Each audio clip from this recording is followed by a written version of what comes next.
Do have a seat. Thank you. Do you mind if I just mic this up? Of course. Just put it up. Mhm. That's okay. Fantastic, great. The mic doesn't work, he just does it. Yeah, it looks good. It looks good, It's exactly. black, so I'm in black. He just really likes touching people. So, it is amazing to have you here with us in London. The first and I guess the most obvious question, can you talk to us about how the handsome man in front of us is transformed into one of our favourite comic book characters? Oh, well, yeah, of course. It's a legendary thing called CGI. So, well, it's a huge and tough process, but it's something that I'm doing from, bottom of my heart because I'm a comic book geek and a fan. So I like to say that getting the role of Colossus is Academy Award for my inner child. So for me, I'm so happy that I have this chance and this opportunity, especially because I'm Slavic, so there are not so many superheroes from that part of the world, except like maybe one more villain as a Kraven the Hunter. So yeah, regarding the process, well, I mainly, for the first part, I was doing the facial expressions and of course the voice, which Tim Miller found that's the perfect for his own vision of Colossus. So I finished the Academy of Dramatic Arts in Serbia, so I'm not used to like doing all these things, especially the ADR, which is not like normal regular ADR. It's much more than that. So I had like to go through all the scenes, and thank God I had the chance, and I'm having a chance to work with Reynolds, who is such an amazing actor, such an amazing colleague, and a huge help for everybody on the set, and especially for me in this case, because his ideas, his improvisations, and everything else are so amazing. And I'm like really thankful that I have this opportunity. Has there been any like comedic moments on set with Ryan Reynolds? Because you said he's like, his improv, he's funny. Has he tried to make you laugh a couple of times? Yeah, he makes everybody laugh because, as I said, he's great in improvisations. So lots of the lines that you hear in the movie are made just on the set, just from like the moment that he felt it. So it was a cool thing and a funny thing when we were doing the first part. It was when I was having that Colossus puke, if you remember. Yeah, so it was funny because the director, Tim Miller, he has this kind of empathy, but he doesn't like to listen to people puking. He just has the same urge then. So he would like leaving the set just because he couldn't like listen to those. So even like if I want to like do something that without him just to try, I would go with like so he just goes away, and then I tried to do it, and it was funny, but like mainly the funny things from the movie are in the movie, so because it's really like laughing all the way through the process. I think one of those funny moments from the first film was when Wade is, I guess, having a rather intimate feel of Colossus. Was Ryan Reynolds a considerate and gentle ball fondler? Well, yeah, how can I answer that? It's really it's a Colossus Deadpool relationship, especially with all the this just fall. Okay, yeah, he was. Saved by the tech. Say, yeah, exactly. I mean, obviously, given the astonishing success and amazing fan reaction to the first film, it creates such a huge expectation for the new film. Can you talk a little bit about how that feels and how you think the film's going to live up to all of that? I think that the waiting, every second is worth waiting because we bring something totally new. And, you're used to like people talking about the next one was going to be, but this one is going to be like totally different in a positive way. We have a new director, David Leitch, who's an amazing director, and I love his movies, especially Atomic Blonde and John Wick. So he brought his own stamp, and you can never compare directors. Tim Miller was amazing in his own way. David is amazing in the other way. And we have addition to the cast with Josh Brolin, who is a perfect Cable, and we have Zazie Beetz as Domino. So we have like two more amazing characters, like Rob Liefeld's creations. And I'm thankful that Rob did all these amazing things, especially like connected to Deadpool.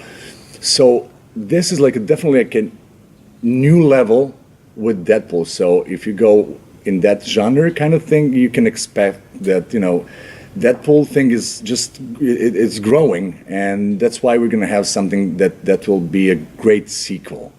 because nowadays sequels are, never equal. So this one is going to be a new step in this way. So Yeah, I guess the first one kind of felt like it was going to be a bit of a gamble, doing a kind of hard R. and it was a superhero. gamble because Deadpool is not like a Superman, Batman kind of a character, Spider-Man, so you can expect. And it was 10 years of Ryan Reynolds trying to get this movie done. So nobody expected this kind of a success to become like the highest grossing R-rated movie of all time, and this hype about it, because with Deadpool you cannot expect anything. So that's why the sequel is going to be amazing, because whatever happens, and I know it's going to be a great movie, but nobody can be disappointed because it's Deadpool, so he can juggle with like all the things together. So it's a beautiful. How to say that? It's a beautiful way that we have like almost like a Deadpool genre, by itself. So all the movies are trying to copy him or to be on the same page. They will never do it because that's unique character, and that's why we have Ryan as a best Deadpool. I don't think that there is an actor that can do the same thing as Ryan did. That's like a perfect match. I never saw like casting this good. There is Hugh Jackman as Wolverine, as Logan, but still, for me, Ryan Reynolds is like the best Deadpool that can be. Saying Is that, Yeah. Sorry, is there any Colossus storylines you'd like to see done in the future? I would love, especially now, because we have his sister, Majik, played by Anna Taylor-Joy in New Mutants, and I think that's the same timeline as Deadpool Colossus timeline. So I'm hoping that you will see brother and sister finally on the big screen, which would be perfect. So that's one of the things that I would love to see. So, Stefan, Deadpool like such a different movie, obviously, compared to all like Iron Man and things like that. While you were making it, did you feel like you were like creating something special? Like, did you know that this is going to be like? Well, for me as a comic book geek, I felt from the first moment that I got the role, this is something extremely special. But when I met Tim Miller, who is a visionary guy, and he's so talented and he's so into comic books, so when you sit with him and when you start talking about the character and working on that, you can feel that this is not usual thing that I'm used to. I did like so many movies and TV shows and theater performances, but I never had like opportunity like this. Plus, it's a comic book movie, which gives you some other thing, like some other space that you are in, and I still cannot believe that this is happening to me, and like seeing you guys right now here, and I did beautiful things in my life, but like all of this is incredible. It's unbelievable. Do you think that the filming Deadpool, because it's so different, has impacted other films of the same genre going forwards, that they might be slightly more R-rated and challenging? What do you exactly mean? Just this opens up possibilities to other film directors. Do you think it's kind of had an effect on other films that are being made? Well, that's a good question, but as I said, like I don't like people to copy it, or if you think that was your first thing, and that's the way you should go, because Tim Miller and Ryan in this movie in Fox, they didn't think about consequences or whatever. So that's Deadpool. Same thing with Logan. Logan wasn't a copy. It's something that was, made like that. So I absolutely think that people, if they want to do an R-rated movie, they should do it. Of course, not thinking about PG box office things. Just need to be honest to the thing that you're making, and don't think about box office things or like the things that will just make the project maybe more vulnerable or limited, definitely, yeah.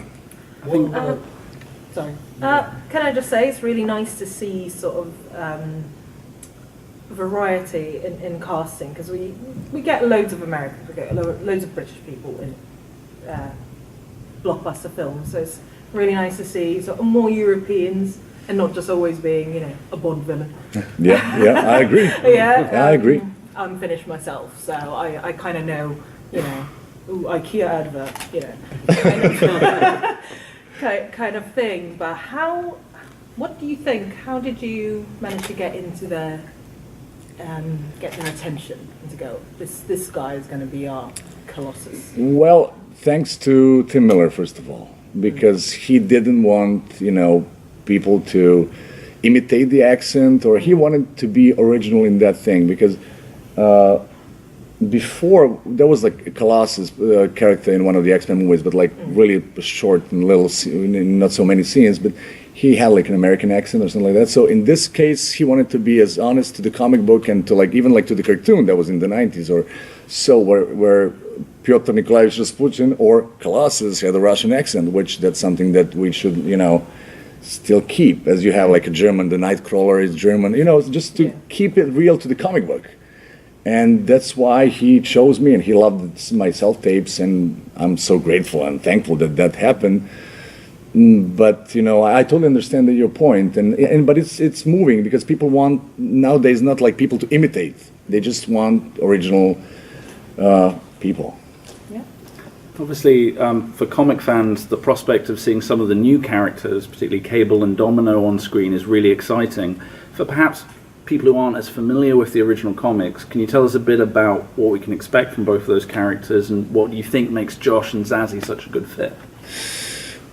Well, first of all, they are amazing actors, and on the other side, if people are not... Well, X-Force was made like a brutal X-Men squad. They're like doing like special forces, R-rated things.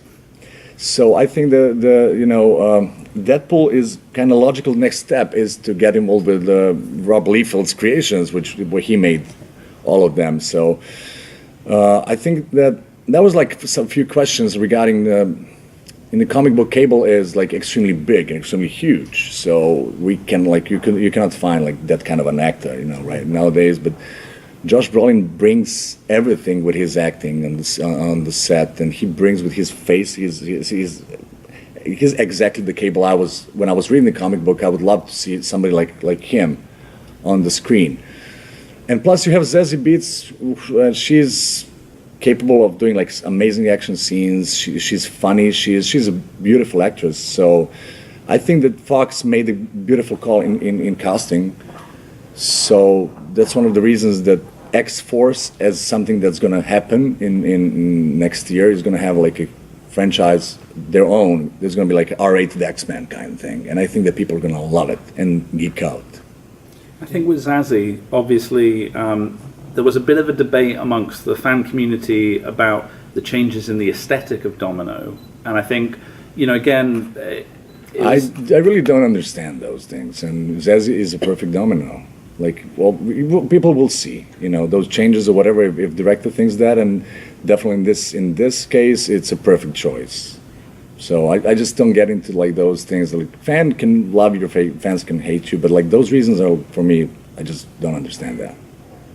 What, as being a massive Marvel fan and playing Colossus, which Marvel character, or controversially, DC character, would you like to film with? Who would you like to be?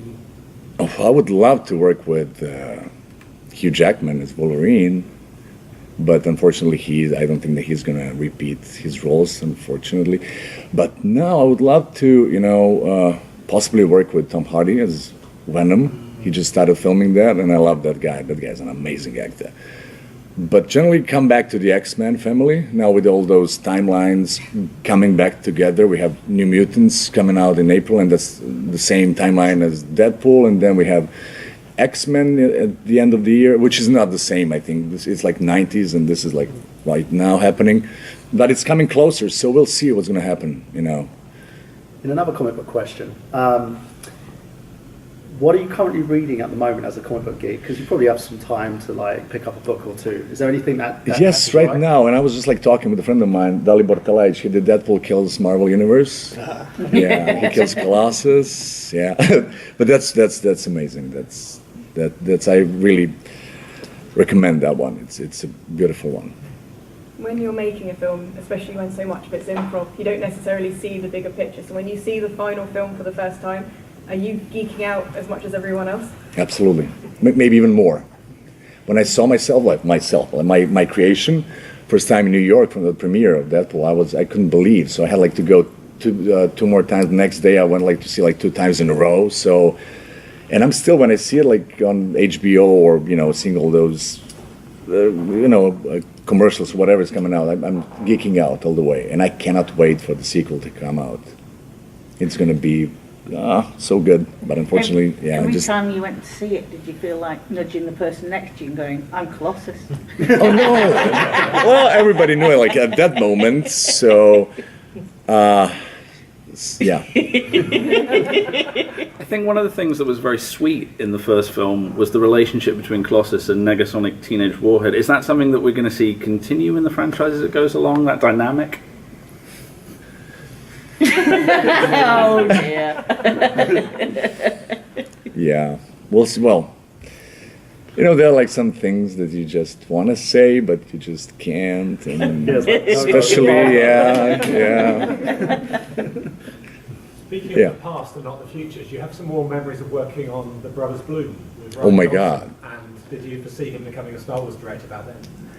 Ryan Johnson is an amazing director, and that was my first kind of cameo appearance in anything that wasn't like from ex-Yugoslavia part of the world. So, and I had like Adrian Brody, Rachel Weisz, Maximilian Schell, Mark Ruffalo. So it was really, that's a blast from the past what you just did. Especially now with Ryan Johnson working on Star Wars. I was even like thinking I know where he lived, but I haven't seen him in a long time. I was like, maybe just like Stormtrooper kind of like thing. Remember me? So yeah, but his career is amazing and he deserves it. He's really a great guy, great director, and everything that's going his way is absolutely deserved. But wow, thank you. The one thing that a lot of people have in their mind, because it's touching on the whole domino debate once more.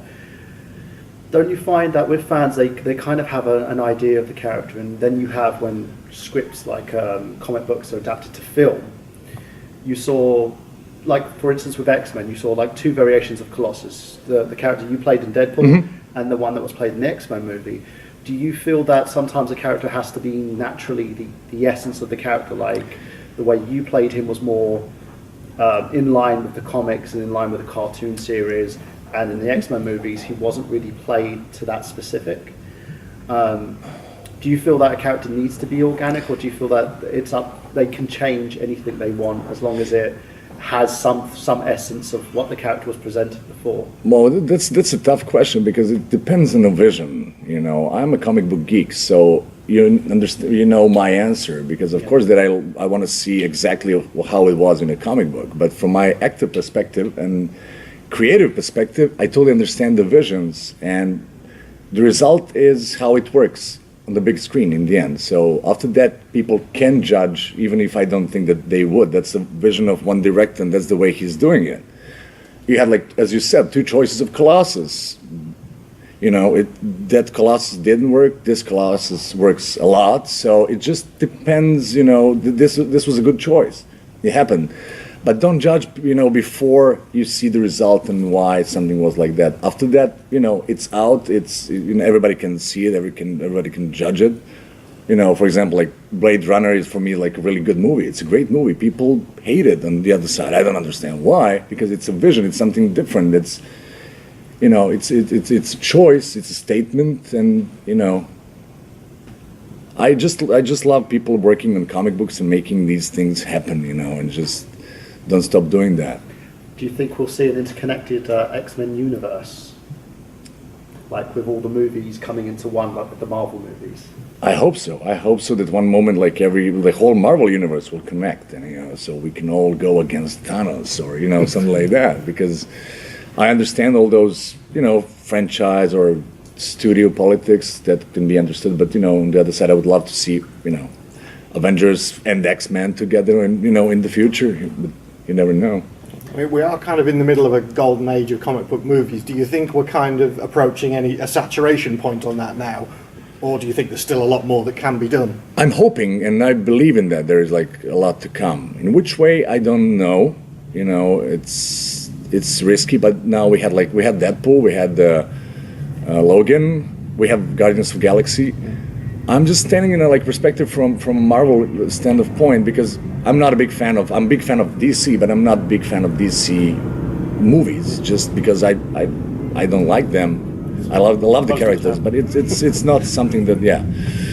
So we'll see what's going to happen. There are like so many things coming, and like lots of characters that we haven't seen or that were not that popular are becoming bigger and bigger. For example, like Guardians of the Galaxy or Iron Man were not like the top 5, maybe not even top 20 of the characters that we loved, but they brought this movie sensation and everything else. Now Deadpool comes like, you know, underdog and kills the Marvel Universe in a positive way. So I'm just hoping that we will find like clever and amazing new stories, new characters, and that we will push it like in a positive way. Will we ever see a Colossus and Negasonic spin-off? Well, that would be cool.